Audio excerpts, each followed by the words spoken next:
Ang sabi po sa Spirit of Prophecy, young men and women should be qualified themselves to become missionaries. They should be preparing to enter schools and as teachers, cultures, and evangelists. Tayo po ay mga kinwalify ng Panginoon o tayo po ay nasasaad para tayo maging mga missionaries. Kaya po ang mga pioneers at saka po master guide, mga missionaries po yan. Lahat ng mga activities natin, lahat ng mga gawain ng iglesia, nandiyan po tayo. At isa pa po napakahalaga dito. Bakit po ba meron yan? Bakit meron tayong survival camp? Mga minamahal na mga kaibigan, dito po sa atin, ang survival camps ay ito'y nangyayari tulad po natin na tayo po ay dumadaan sa mga challenges na mga hamon, natitrain tayo sa ating paglilingkod na tayo magpatuloy, magkaroon tayo ng determination. Alam niyo, pagka nung panahon namin, siguro ibang panahon nila, ibang mga training. Actually, pagka nagpunta ka sa survival camp, wala kang talang ang damit ko lang yung damit ko lang talaga. Pagkatapos wala kang talang ang tubig, bibigyan ka lang ng nasa plastic. Siguro, pinag-prepare na yung aming mga director sa bundok na pupuntahan.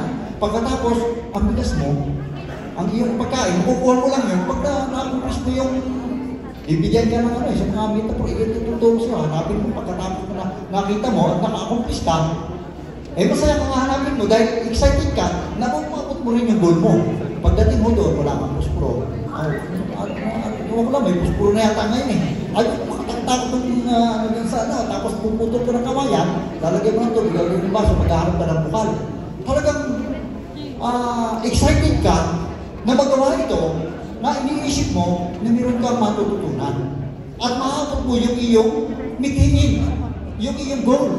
Na dahil dito, sa iyong paglalakbay, despite of difficulties, mga minamahal mga kapatid, sa magubat na kalagayan tayo, taga Manila tayo, papunta natin, dadaling ka sa bundok, pagkatapos madadawak.